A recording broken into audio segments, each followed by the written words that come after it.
Welcome back.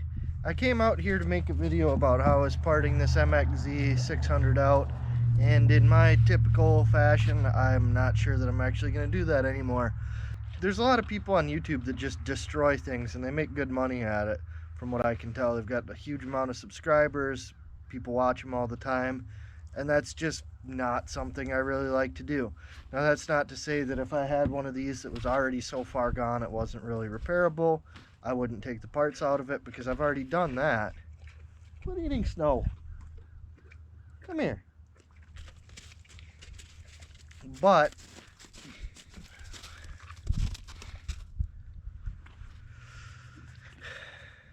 that's not really my thing. I like to fix things. I don't really like to destroy them.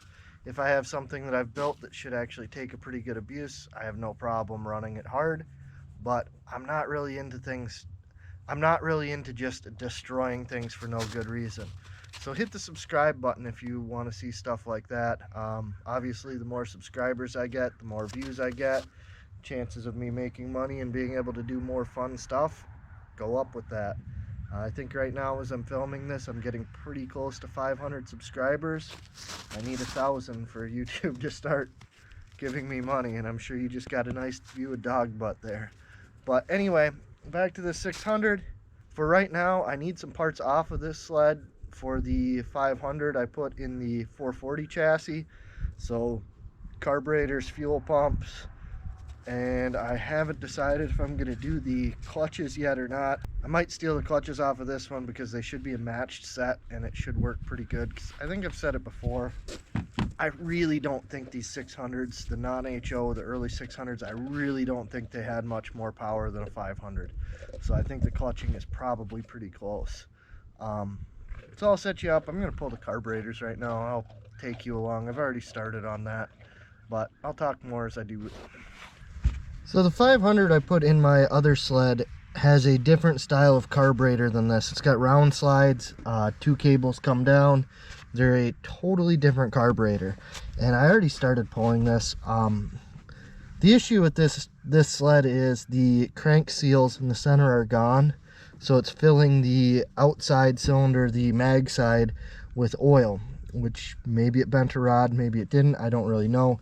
Either way, a remanufactured crank is kind of what you would do with that.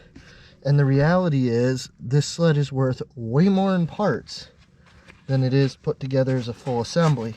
So I've already got this thing loosened up. I've got carburetors. Oh man. So as I did that, I also just ripped this intake boot wide open. Check that out. As I pulled the carburetor off, I just blew a hole in that outside carb boot. Which the carb boots are actually another one of the things that are different from the 500, the other style 500 carbs to this style. And they did use these carburetors on the 500 from 02 up, and they're jetted remarkably similar. They have the same main jet, same needle.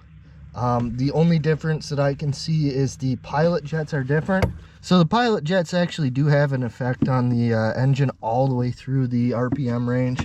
Not a huge one, especially the wider open your throttle is, the less effect they have, but they do have a small effect. But I'm going to be pre-mixing my 500 rather than running it with oil injection. So that slightly fatter pilot jet might actually be about perfect. So I'm going to try it with that, and I think it's going to be really close.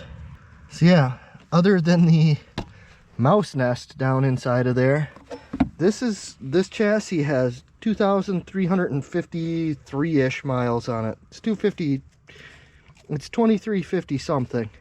So it's a low mileage sled. It's actually pretty nice. The seat is trash. The running board braces, I'm not really sure what to make of them. But the sled is actually really not that bad, and because it's got low mileage, it's not that womped out. So I started into this thinking I was just going to immediately part it out, but now I am less sure what I'm going to actually do with it. I may end up fixing it, but for right now I'm just going to take the parts I need off of it. It can kind of sit here and I don't really need to worry about it too much. So I don't have my I don't have a clutch puller at the moment, or I'd be pulling the clutch today too. And I don't really have a good way to deal with that mouse nest.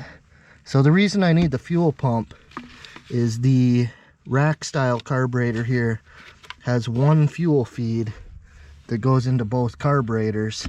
The round slides, which my current sled has, have 2 feeds. So I'm going to need this single feed fuel pump, unless I get down in there and it turns out to be the same pump, but I don't think it is. So now I'm going to have to get carb boots, which I needed for the 500 anyway, potentially a throttle cable, and I'll take this choke cable. So yeah, that's kind of it for today. My 700's still tucked away under there. I may get into that. I may actually rebuild it too. So we'll see. It's like middle of January and you can see how the snow situation is in Michigan. Oh, I'm not real worried about it. But anyway, oh shoot, I'm gonna fall. Thanks for watching. Hit the subscribe button and I'll see you later.